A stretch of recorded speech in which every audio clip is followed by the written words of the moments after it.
Yes, what's up guys? In this first video, we are going to create the folder, and for me, I name the folder the to-do list. And inside this folder, you can create uh, three file: index.html, script.js, and style.css. And what I want to tell you is, if you don't want like to do it in your site, you can just wait, because I think that I will provide this code on my GitHub. You'll just download the folder and zip it and have this code in your side. For me, what is important for you is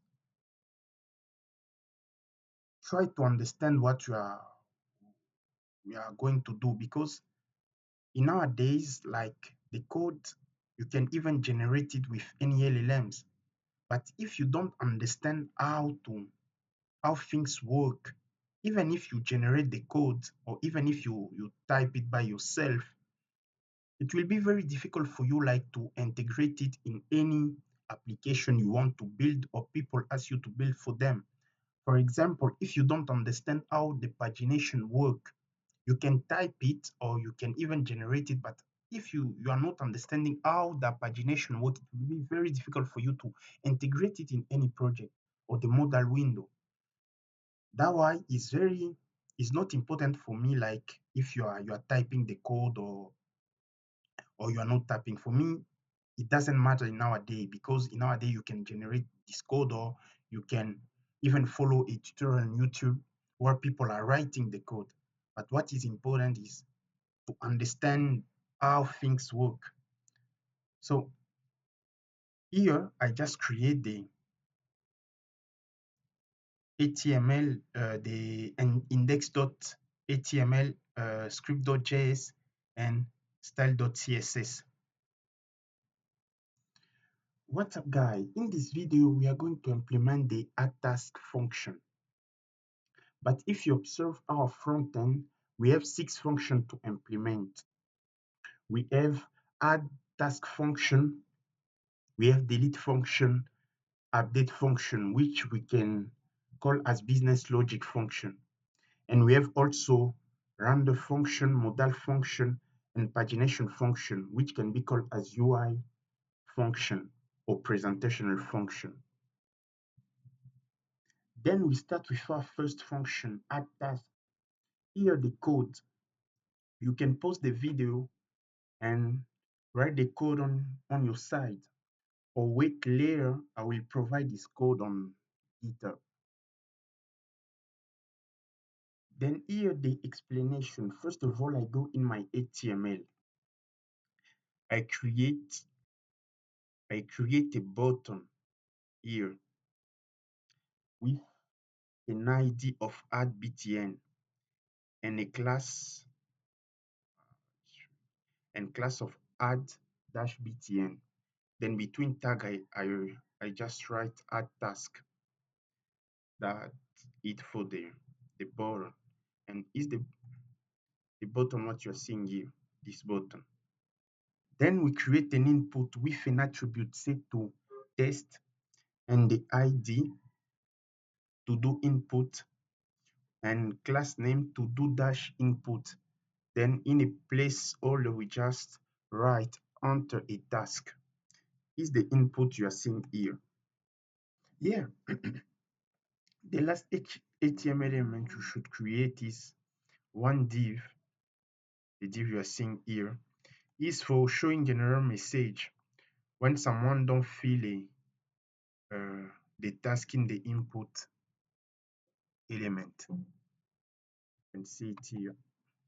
For example, when I press this button without entering a task here, it should give me, it should prompt an error. You can see here. Yes, I think that's all the element we need for now for our HTML. And all these elements we create should be in this div with a class name container. Yeah. Then after creating all the elements in my HTML, I then select them in my script.js. First of all, I select the add btn using get element by ID. Then I put the ID what I've write in my HTML. Then I also select the input and the error message. Yeah.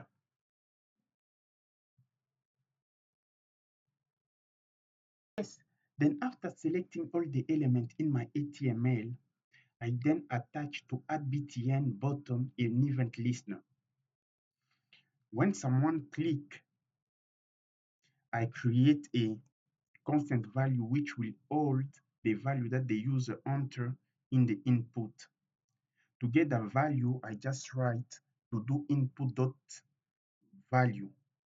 Then the value will be held in the task test. Yes, then here we check the validation. That means if task test dot trim is used to remove the white space from the beginning and from the end. If it's empty, that means the user didn't enter a task here. Then we take the error message div what we have created in our HTML, then class list remove. That means we remove the hidden class what we have created in our CSS. Here I can show it to you. Display none. That means we prevent this to be visible. Uh, this the message what we wrote in our error message in our HTML, you can see please fill the task input. We prevent this message to be visible by default, I want to say. It will be visible only when the user didn't enter something, didn't enter a task.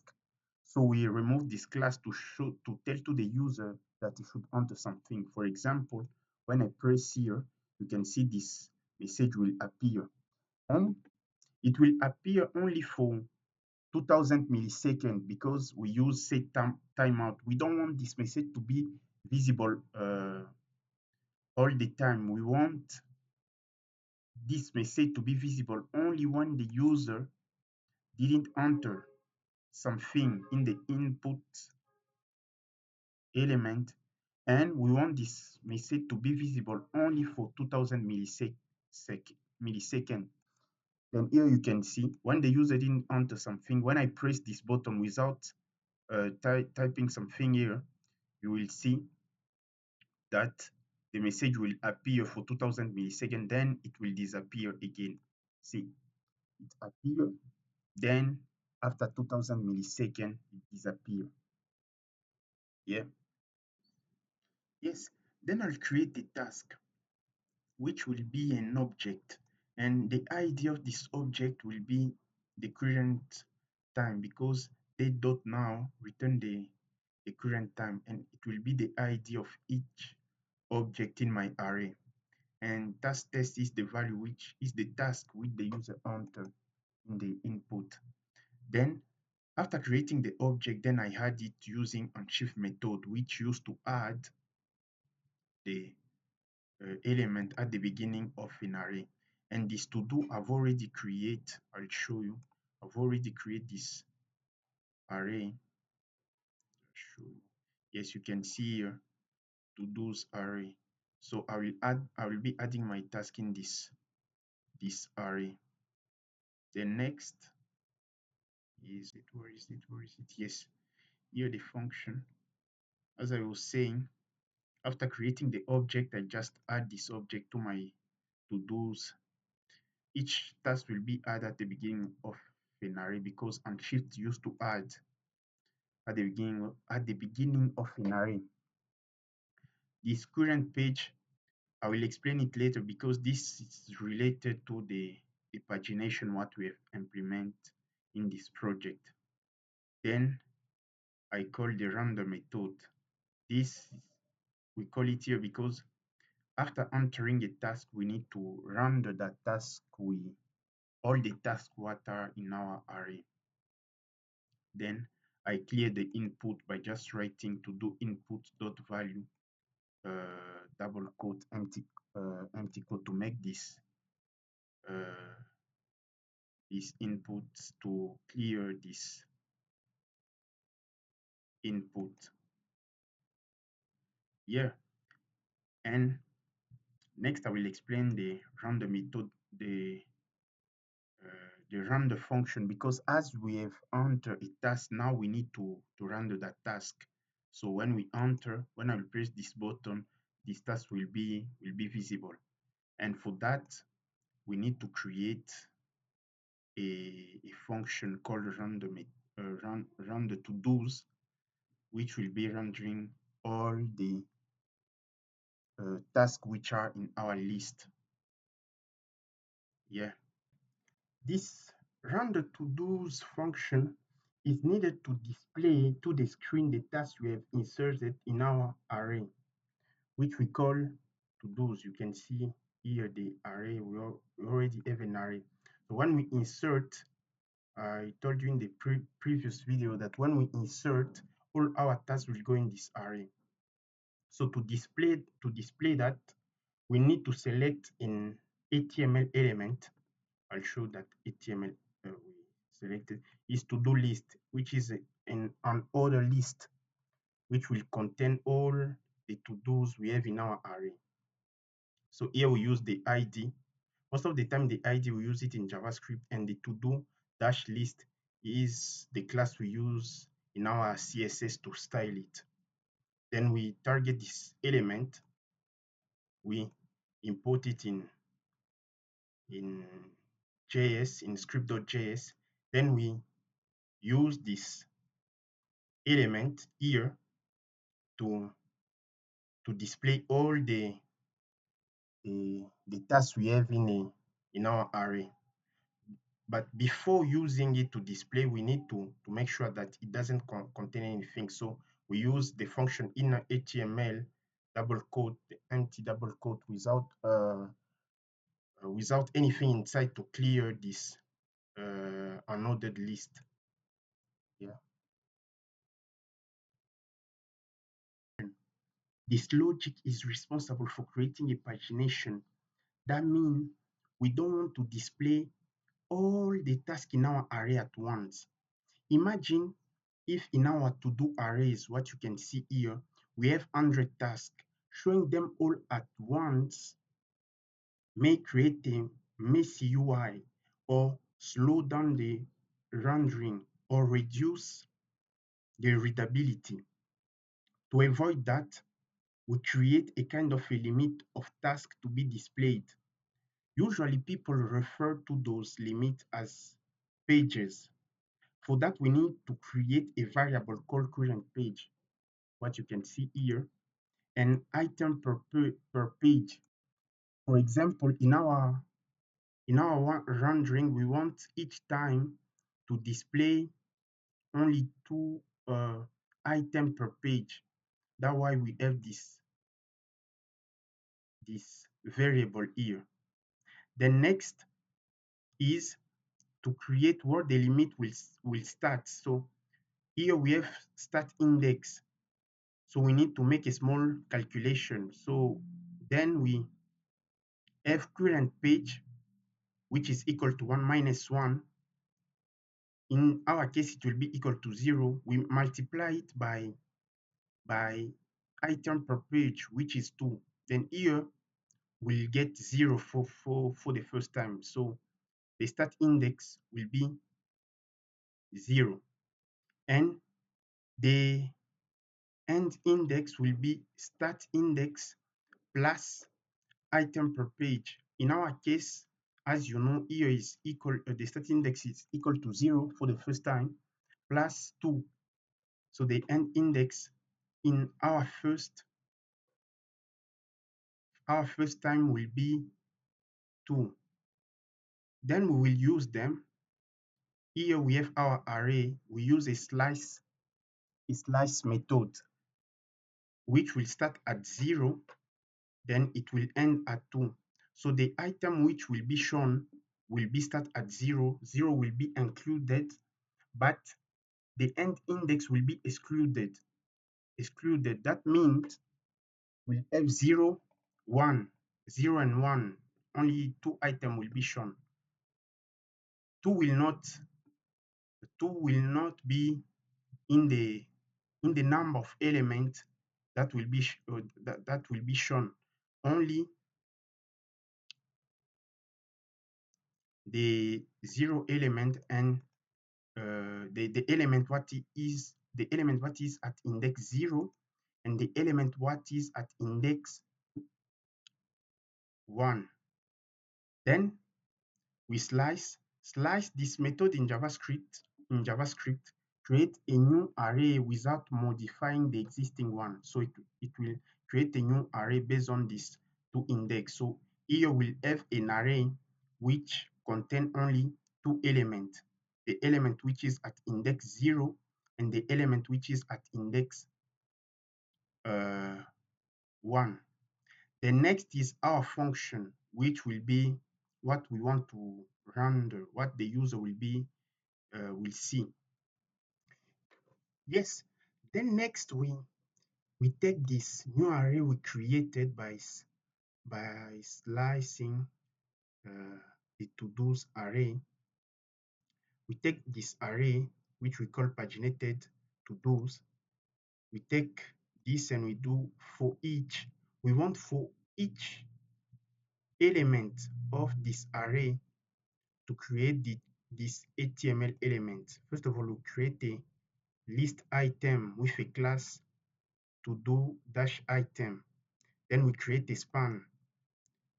Then we take the task, which is an object, which is an element uh, inside this array, dot test to get the task with the user entered.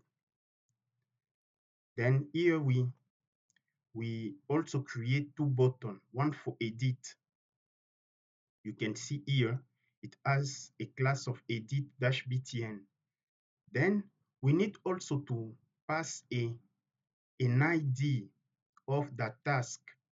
You can see here task.id. This ID will be very important for us when we will want to edit this task. We'll need the ID of that task to know that is this task is still inside the array or is not there. So for that we need this ID. And we also create another button. You can see here with delete-btn. We also pass this ID through dataset property. This ID will also be important when we want to delete this task.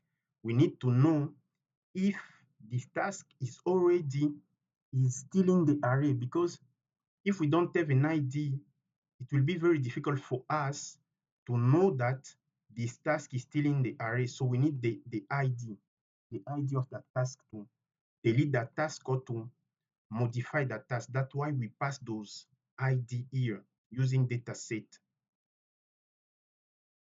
I think that's it for the HTML element we wanted to create. So here also one small thing, to you should use backtick. Don't use normal code like what we use here. You should use backtick. There you can use this template literal to get the value, to pass the value, or to pass the value in the HTML. Use those backtick. Yes, when we finish, like for each item, creating the list item, like in this case, we in our array will have only two items. So we'll create the HTML for those two items. Then after creating, we store it in this constant variable. Then we came here, we take the to-do list, which is in another list. As I show you in the previous video, this to-do list is already in our HTML. I can show it to you. You can see here, it's already here. So we already selected in our JavaScript. So we take that element, we do dot insert adjacent HTML, then double quote after begin.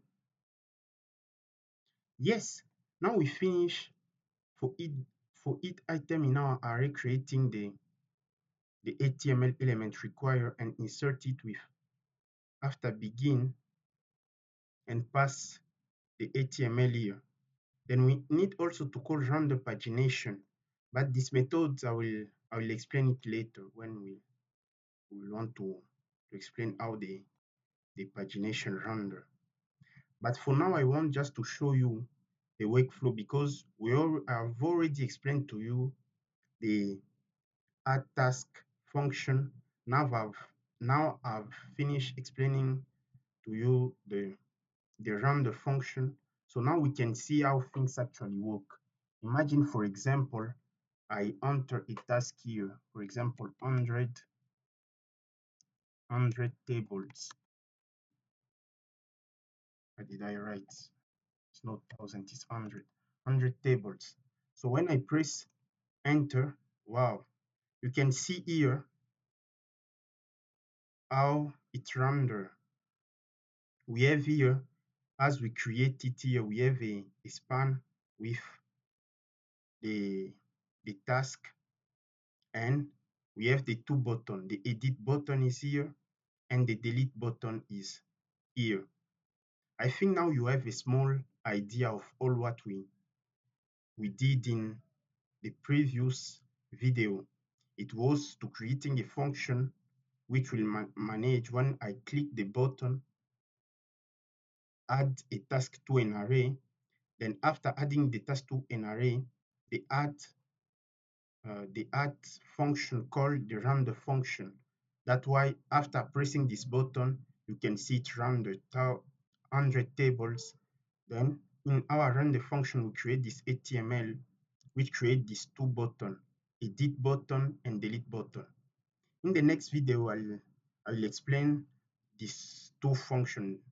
First of all, I will explain the delete function because it's easy. Then next, I will explain the edit function because this function is a little bit complicated, because when I press here, you will see a modal window will pop up. So this one will be a little bit uh, complex. That's why I will start with delete button. Yes. Yes. Now we have finished implementing the add task button and the render function, and you can see the task what we have in our array renders here with it two button, edit button and delete button.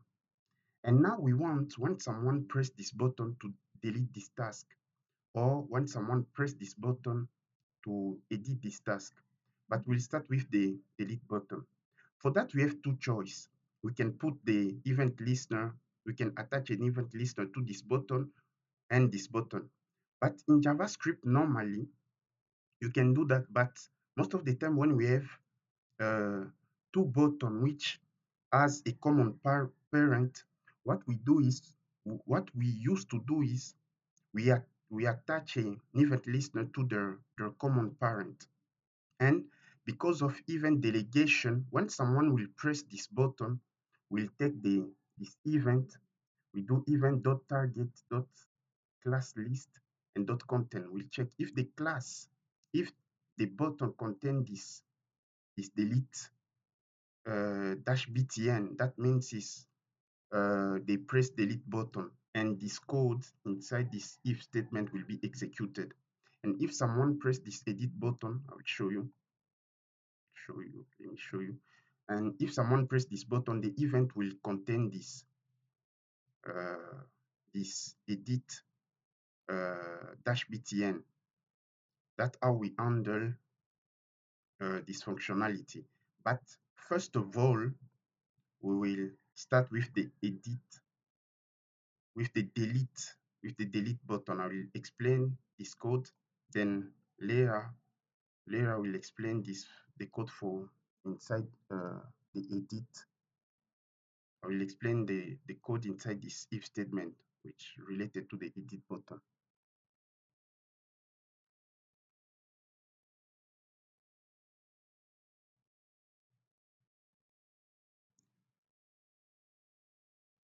Yes, now we want when someone click this button to delete this task. For that, as you know, I told you that we attach one event listener to the common parent because we don't want to have one event listener for edit and delete.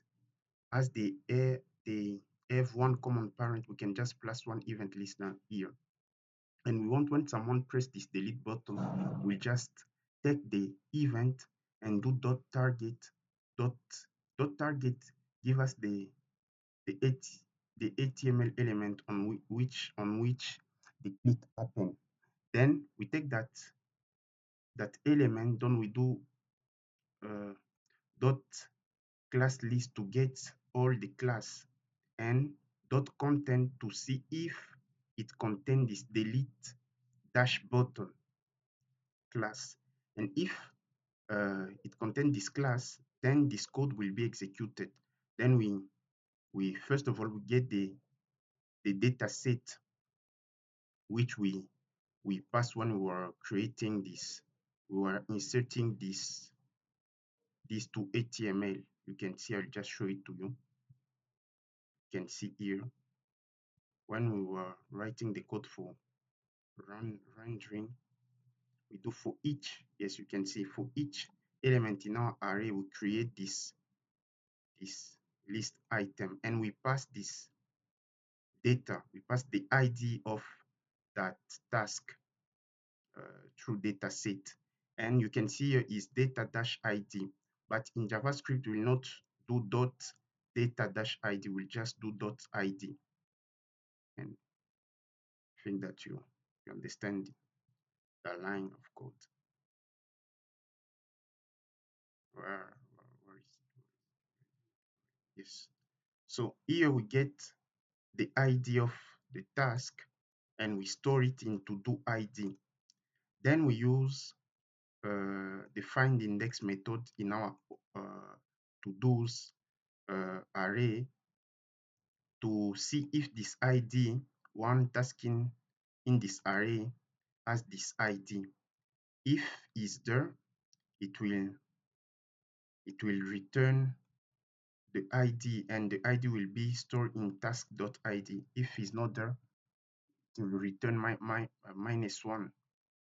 Then we take this task ID, we use splice method, and this method is used to modify the original array. Then we pass the index where we want the delete to start, and this number is the number of item we want to delete. Then here, this the ID or the task with this ID or no this index will be deleted. That's how this code works.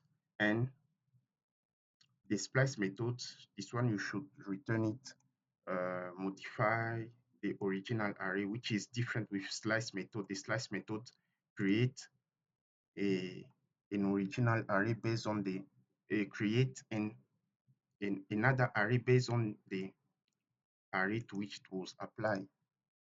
But here, the splice method modify the original array because we pass the index of the task and how many elements we want to delete. In our case, it's just one element. So it will be deleted and the array will be modified. So you can even see it here. When I press this button, this will be deleted. So see, yes, our task was deleted or it has been deleted. Yes, that's how this uh, delete work in our to-do list. First of all, we check, we take the event, we check on which button, the click happen, then we check the class list, then we check if it contain uh, the delete dash button class. If it contain that class, then we execute this if statement. If, for example, if this class was not there, because we'll do the same for the edit button. If the class was edit dash btn, this code will be executed. Then for edit, what we'll do in our next video. Yeah.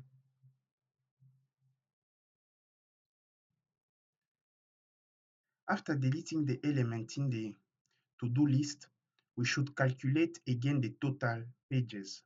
Why? Because I'll show you. Imagine we have, for example,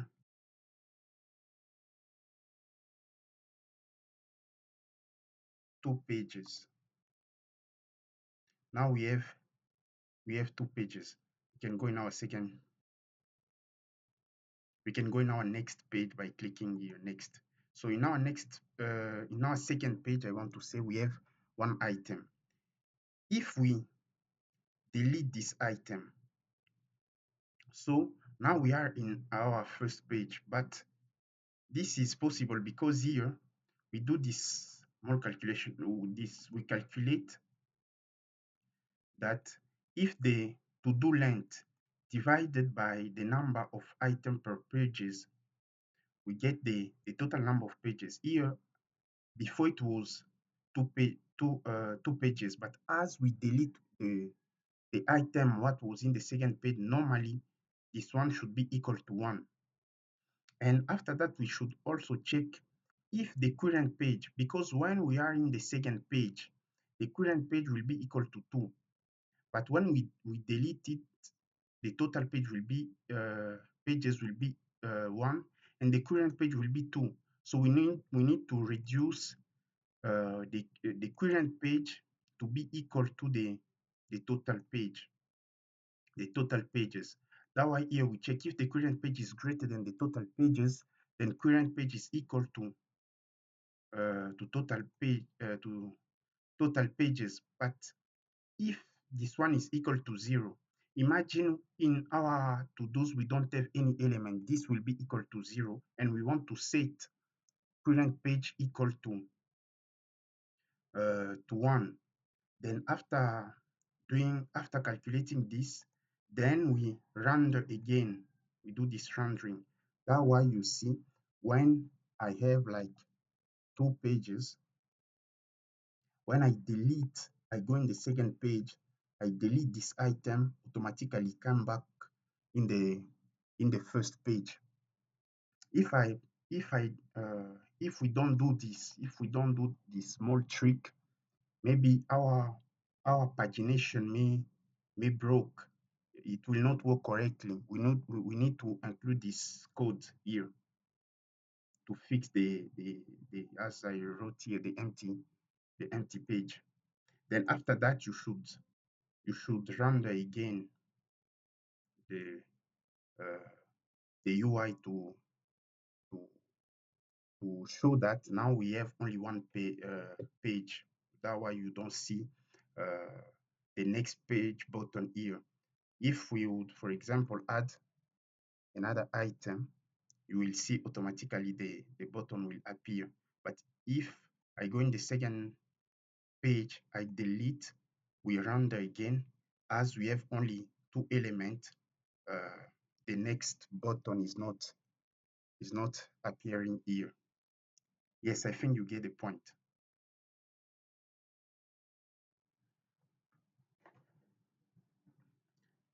Yes, now we want to implement the edit button, this one.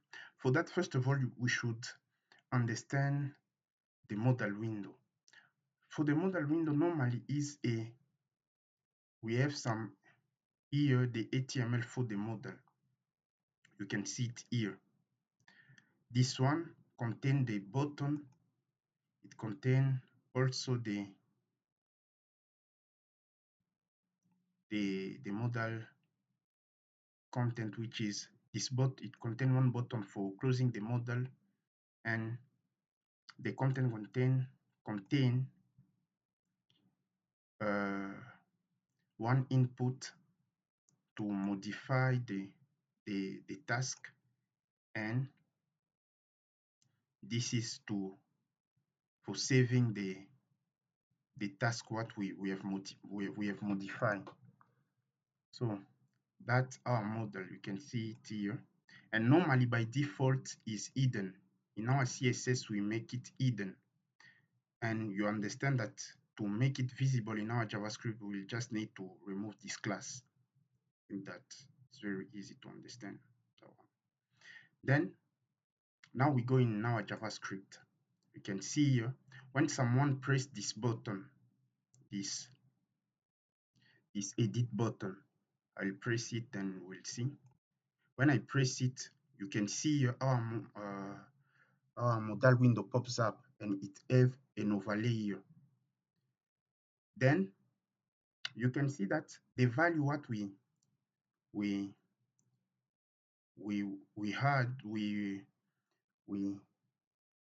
pass when we were creating this task, it was 45 and it appearing here. That means we take the inside this button, we take the ID what we pass through dataset. I explained it to you when I was doing the delete button. We pass this ID when we are creating the edit button. Then we save it here. Then we use find method to check in our to-dos if there is one task with this ID. If it's there, they return the task here. Then we save the current ID to the current edit ID, because this ID we will need it in this modal. That's why we pass this ID here, and we also pass the task test to the input value. This one is this name is the ID for this input. So when we do ID, that is this element, this input dot value, so we pass the test task. That's why you are seeing 45 here. Then we open the modal. That means we remove. I'll just press Control, left click in my mouse. You can see here, to show the modal, we just need to remove this hidden class. And we also remove the hidden class on our overlay. That's what we are seeing, a blurry effect around this model. But don't worry for that, because as I said to you, I'll provide all this code. I'm explaining because no need to cram this code. You just need to understand. And when you understand, everything will be easy for you. And we remove this class. That's why you are seeing this 45 here. That why you are seeing that why you are seeing that why the modal pops up, because we remove this hidden class for the modal itself and for its overlay. And but to modify this code, that why we have this function, the save add event list, the save edit btn. And this button here you are seeing, we attach this event listener to this button. The actual modification of the task will happen here when we press this button. And what we do here is we create a constant variable and we take the value what is inside this this field, we put it in update task. Then we check if update task, we remove white space is empty, then we just return. But if it's not empty, then we do to-dos find, we find the task with this current ID. Actually, I didn't show you where we create this variable. Let me show it to you. So you can see here, we have this variable. We create this because we wanted to save we create it in the global scope because is a global variable because we want to use it in our save edit button. So you are seeing, you can see here, yes. So we pass this ID to current edit button, and when we pass it there, because we wanted to use it in this when someone press here, so we pass this, then we compare, we use the find method, we compare to check if there is a task in our to-dos which has this ID. If it's there, we return the task. Then we take the the input, or we take the task which the user will fill here, and we'll get that task here in the edit input dot value what the user enter here. So we'll take that, and we will pass it to the task dot task test, and our task will be edited, and we render again. And after this, we render and we close. We call the close modal. Is another function which we create. This one will close the modal and it overlay. If we want, we can do it directly in our modal function, but I wanted to do some separation of concern. I think that is more clean like this. That's how this edit button works. So you can see when, for example, I put 1000. So when I press this button, automatically it will edit. This task will be edited. You can see it become 1000. And I can also close this by pressing this close modal button.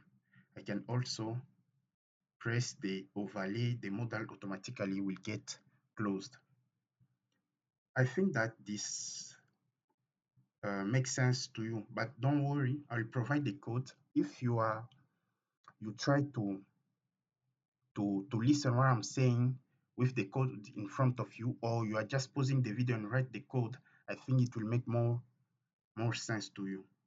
I think that now you understand the concept behind this modal window. When I press, they will remove the hidden class. Then I will get this this task here. Then I can edit it. I can put whatever I want. Then it will be get modified. Then that's it. Try to play with this code in your side and understand it. Yeah.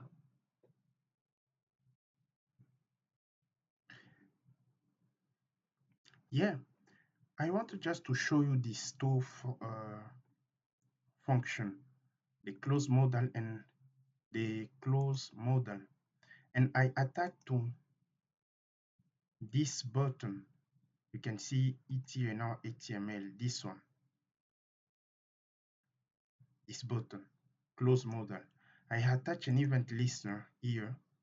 When someone press on that button, I want to close the modal, and I attach also one event listener to the overlay. I want when someone press on this overlay, you can see here, I want to close also the modal. I didn't explain it to you in the previous video, that's why so you can see here we just, to close the modal, we just need to add this hidden class again, and you can see it here. Like when I press here, I press this button, you can just see the modal get closed, and also when I press the overlay, it also get closed. The thing and what is performing that the function what is being executed is this one. We'll just add an hidden class to the edit modal and add also an hidden class, CSS class to this overlay. Yes, I think you get the point. I think it's very easy to understand. I could do it directly, but I just separate it in another function because I may need this function in another place, so I'll not rewrite it again. I'll just be calling the same function. Yes. Yes, in our render function, we call the render pagination. That means every time we render, we need to also run this function. And inside this function, we first of all clear the pagination and calculate the total pages. And if total pages is lesser or equal to 1, we'll return. That means, I'll show you. For example, here, uh, the total pages is lesser or equal to 1. That's why you are not seeing the pagination. And if the current page is greater than 1, you will see this previous button. And I'll show you. If the current page is lesser than the total page, that means, for example, if I had another item here, you will see the current page, which is 1, is lesser than the total page. That's why you are seeing this next button. That means when I press this button, I can go in the next page. And same here, you see, I show it to you. If the current page is greater than 1, that means when I press this button, the current page will be incremented and it will be greater than 1. So instead of showing this button, they will show the previous button. I can demonstrate it to you. When I press here, you see we have one item in our second page, and now they are showing the current page is equal to 2, and the total page is also equal to 2. That's why they are now showing this previous button. When I press it, they also decrease the current page. And when I press here, the code I'll show it to you, which are getting execute is this code. You can see here, when I have attached an event listener to their common parent, the previous button and the next button. So when I press, for example, this button, the current page will be incremented, and they will also call the render function. That's why you will see now we are in the second page and the current page gets incremented. And because, as I told you, for event delegation, we'll just check if that button contains the next -btn class, and the current page will be incremented and will also render the to-dos. And when I press this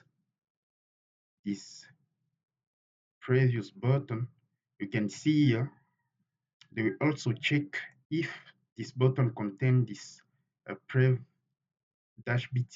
If it is there, then they will decrease the current page, and also they will also render. That way you are seeing the 2 items we have in our first page. I think we finished the explanation of all the function related to our to-do list, but try to write it on your side and try to play with it. But if you are getting some bugs, don't worry. You can just write in the comment the bug what you're getting. We can fix it together. Or later you provide this code on GitHub. You will just take the code and run it in your on your site. And if again you get error, just in the comment you can just try to show us which error you're getting, and we'll try to fix it together. If if you fail to resolve it or to fix it yourself. Yes, that's it. See you next.